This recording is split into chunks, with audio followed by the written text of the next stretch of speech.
Mr. President, members of the court, my colleagues have described Myanmar's clearance operations in northern Rakhine in 2016 and 2017. I will focus on their implementation in the village of Minji.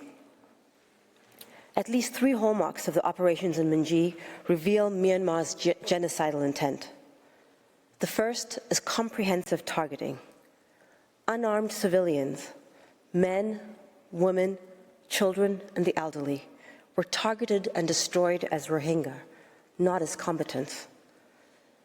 The second is the chosen methods: encirclement to prevent escape, systematic execution of adult males, organized sexual violence accompanied by mutilation, killing of infants, and the burning of bodies and homes to erase victims and foreclose return. The third is implementation by identified state units acting under a chain of command against the backdrop of leadership rhetoric calling for a, quote, final solution to the Bengali problem. This conduct admits of no reasonable explanation other than an intent to destroy the Rohingya in whole or in substantial part, in Minji as elsewhere. As Mr. Reichler indicated yesterday, Minji, also known as Tulatoli in Rohingya, is a village tract in Mangdao Township in northern Rakhine State. It is surrounded by the Purna River on the north, east, and south. It was home to roughly 4,300 Rohingya who lived in houses made of bamboo or wood in the peninsula to the east, and about 400 ethnic Rakhine who lived and still live on an elevated part of the village to the west. On 30 August 2017, between 8 and 9 a.m., approximately 70 Tatmadaw soldiers entered the village, accompanied by police, security forces, and armed members of Rakhine and other ethnic groups. What followed led the UN fact-finding mission to describe Minji as one of the largest and most egregious killings. A 25-year-old survivor told the US Holocaust Memorial Museum, "They tried to kill us all." Nasmul Islam, a former Myanmar soldier who lived in Minji, heard a Tatmadaw corporal say, "We have the order to kill everyone." Independent investigations by UN institutions, NGOs, and journalists, as well as testimony offered in scores of signed witness statements, converge on the destruction that took place that day. Before I proceed, I must alert the court that some of the descriptions that follow are graphic. They're offered with restraint, not to shock, but to provide a faithful account of what happened at Minji. The operation began with indiscriminate shooting and arson. The UN fact-finding mission explains that as soon as the Tatmadaw entered the village, they, quote, opened fire and began burning houses. Many Rohingya tried to escape by fleeing to the riverbank, but the soldiers fired directly at them and moved to encircle them.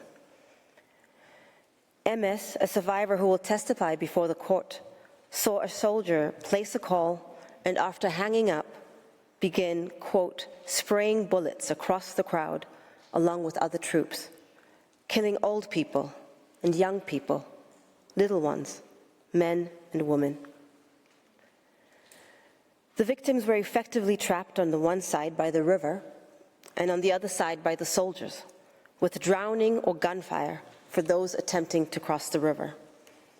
A mother watched soldiers shoot and kill her 2 sons as they tried to swim across. According to the UN fact-finding mission, several accounts described bodies of men, women, and children floating in the river. The NGO Fortify writes, obtained mobile phone video footage of Rohingya adults lifting dead infant children out of the Purna River. A 35-year-old man managed to escape by jumping into the river and narrowly escaping a bullet as he swam to the other side. He recalled seeing as many as 60 or 70 other villagers in the river when he jumped in, but they had all disappeared by the time he reached the other side. From the cover of a tree, he saw his mother running on the beach and then get shot by the military and fall to the ground. As he explains in his signed witness statement, all the other members of his household also died in the attack, along with his mother, his 22-year-old wife, his 2.5-year-old child, his 10-month-old baby, his 20-year-old sister, and his 19-year-old sister. The soldiers then separated the women and children on the shore from the men. As documented by UN fact-finding mission and in signed witness statements, NGO reports, and media accounts, women were forced to sit in the water, while the soldiers systematically killed the men. A witness described how the first round of shooting was, quote, like a rain of bullets. The second round was slow, as the soldiers killed the men individually. They aimed a gun at each man and shot. Those who survived the gunfire were killed with knives. Men captured elsewhere in the village were brought to the shore and killed as well. The methodical elimination of adult males, under control, separated, and executed in sequence, reflects a deliberate choice to extinguish the group's immediate capacity to survive, and demonstrates that the Tatmadaw acted with genocidal intent. The Tatmadaw did not spare the children. One mother saw her 5-year-old thrown into the river, her 2-year-old thrown from her arms and tossed on a fire, and her 11-month-old lying half dead with his throat cut. A teacher observed more than 20 children taken from their mothers and thrown into the fire or water. She watched those who tried to climb ashore get beaten back.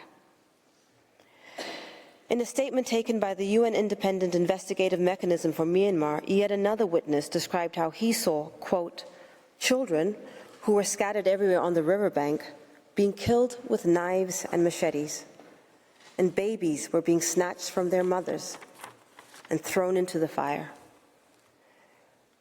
This is consistent with MS's testimony that, quote, some of the small children died from the initial shooting or being attacked by knives, but most were later thrown on the fire in the graves that were dug. Some of the children were walking and crawling in the sand, and the military hit them and put them in the fire. The Tatmadaw also brutally attacked the elderly. As one witness explained in a signed statement, quote, they started killing old people. They cut and slaughtered them. Another survivor found the decapitated corpse of his 75-year-old grandmother in the ruins of his house. Still another survivor witnessed his grandmother get cut with a knife on the head, fall down, and then be struck on the body. Mr. President, the deliberate killing of infants and young children alongside the elderly shows that civilians were targeted as Rohingya across age and sex. This is a strong indicator of genocidal intent. Pervasive sexual violence was also integral to the operation at Minji. The UN fact-finding mission found that after systematically killing the men on the riverbanks, soldiers took women and girls to houses where they were raped and gang raped, then locked the doors and set the houses on fire. A rice miller witnessed groups of 5 to 7 women being taken into houses for 30 to 50 minutes, after which the houses were set alight. He saw women forced to enter houses in this way, but never saw any leave. Survivors who did escape described beatings, gang rapes, stabbings, cuttings with machetes, genital assaults with wooden sticks, and the killing of infants during the attacks. One described to the UN fact-finding mission how she was raped while soldiers stabbed her neck and abdomen. Her 28-day-old baby was thrown to the ground and died. Another mother informed Amnesty International that she was raped while soldiers slit her breastfeeding infant's throat and stabbed her older children as they tried to protect her. Yet another survivor as follows, testified as follows in a signed witness statement. I quote, "When I arrived at the house, there were dead women on the ground. I saw the military rip off the clothing of the other women, rape them, and kill them by beating. They slashed my throat and slashed my 3-month-old girl before throwing her onto the leg of a dead body on the ground. The military beat me with a big wooden stick, and then I was raped by 5 of them. After doing this to me, they brought more women into the house. I was half dead, but still alive. All other 4 women from my group were dead." Still another survivor explained in a signed witness statement how 7 soldiers took women into houses in groups of 5. She was in the 3rd group of women taken. Her 3 children also entered the house with her. Once inside, she saw 2 soldiers beat to death 2 of the women who had entered with her and rape her sister and another woman who were also in her group, before forcefully holding her hands while 2 additional soldiers raped her. When her children started screaming, the military stabbed and killed her 4-year-old son and her 1.5-year-old son. They also shot her 9-year-old daughter, but she survived. She and her daughter pretended that they were dead and then escaped as the soldiers set the house on fire. Her interviewer took several photos of the injuries she testified were caused during the attack. A bullet graze on top of her skull, a stab wound on the right side of her head, a stab wound on the back of her head, a knife wound on her left cheek, and a cut on her left ear inflicted when a soldier cut off her earring with a knife. Medical examinations of Rohingya women from Minji documented serious burn marks, stab wounds, and lacerations consistent with the accounts of these women. Médecins Sans Frontières, for example, reported that a rape survivor who was treated at its clinic had, quote, gashes that carved her skull and her torso, was covered with bruises and cuts that had to be stitched up. Members of the court, this organized sexual violence, coupled with mutilation and the killing of infants, caused serious bodily and mental harm and targeted the community's reproductive integrity. In the context of the killings and burnings, it is powerful evidence of a destructive purpose directed at the group as such. Further evidence of Myanmar's genocidal intent at Minji is the fact that the Tatmadaw burned bodies and razed the Rohingya part of the village. Witnesses described dead bodies being thrown into pits, doused with gasoline that had been delivered by helicopters, and set ablaze. Others saw multiple piles of burned bodies. UNOSAT satellite imagery confirms that by 16 September 2017, Rohingya houses and structures in Minji were completely destroyed, while the neighboring ethnic Rakhine village to the south remained intact. This very selective destruction, obliteration of Rohingya structures, and preservation of the neighboring Rakhine structures confirms discriminatory targeting and an intent to erase the Rohingya presence. The perpetrators were state organs acting under command.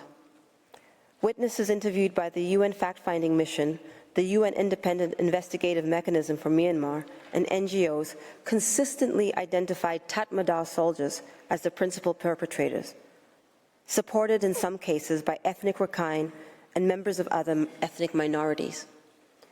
Some witnesses recognized Western Command insignia on the shoulders of the soldiers and described them as wearing camouflage military and helmets, while others observed people in Lon Tien, the paramilitary riot squad uniforms, alongside military, wielding knives and machetes.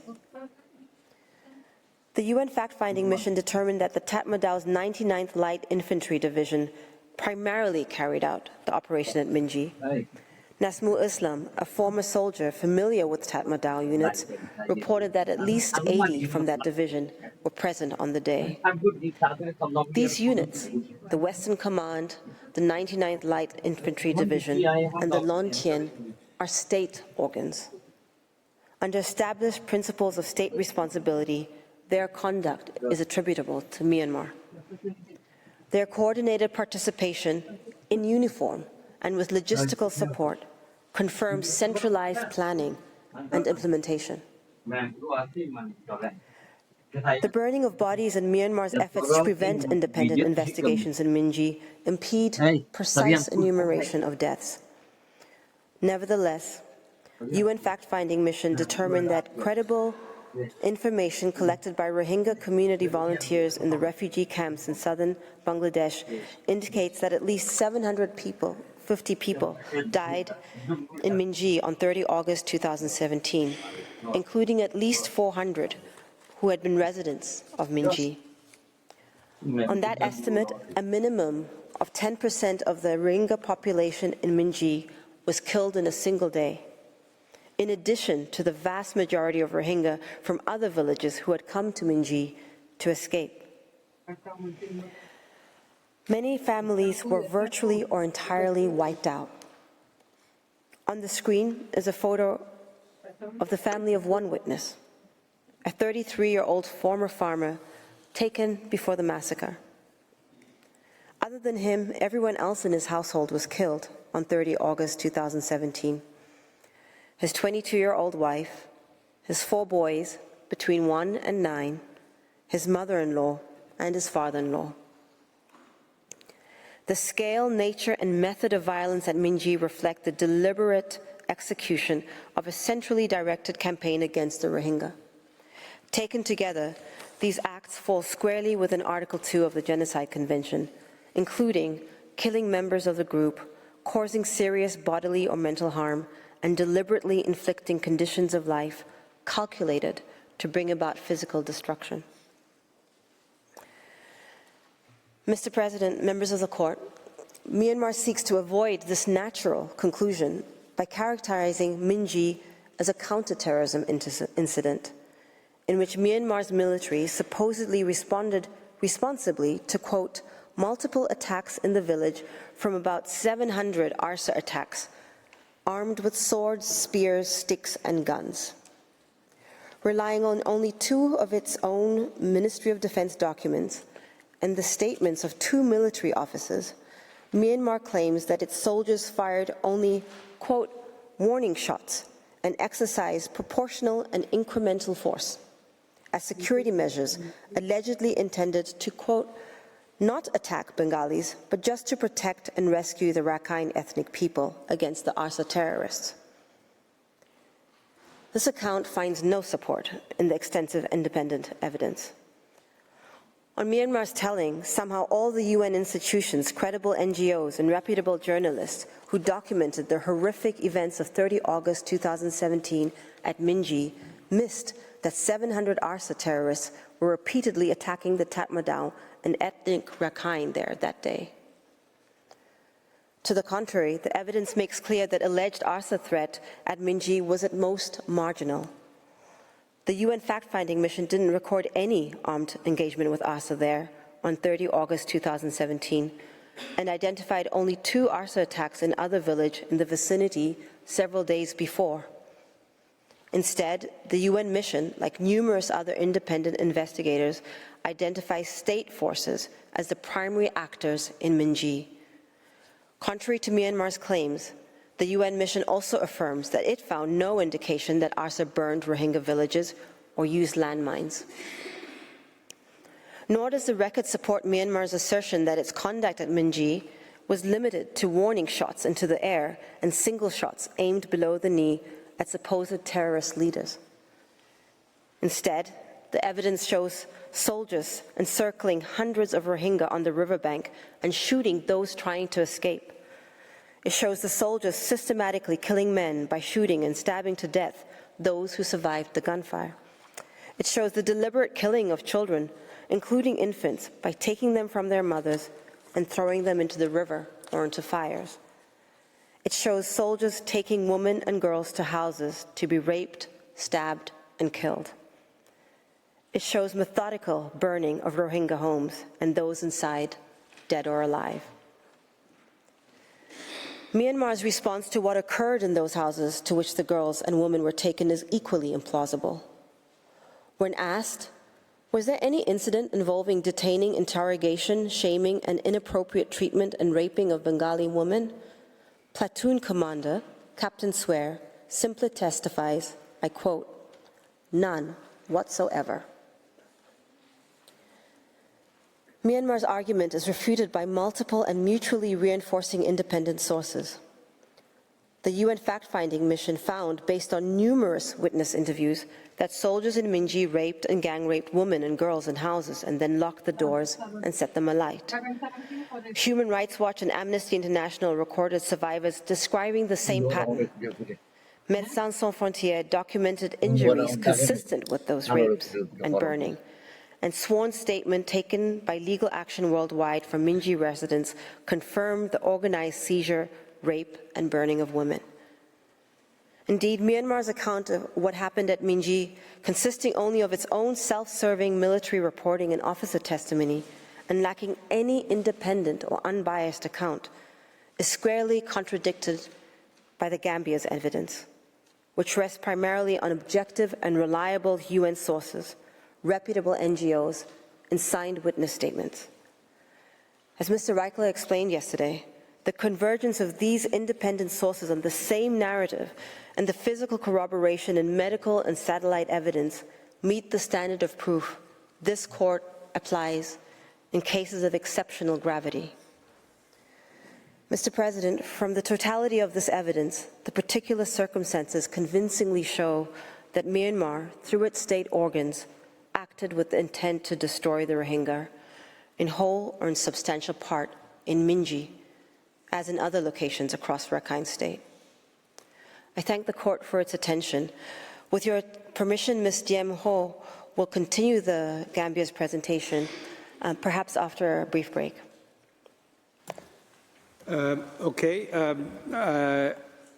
Yes, indeed. Before I give the floor to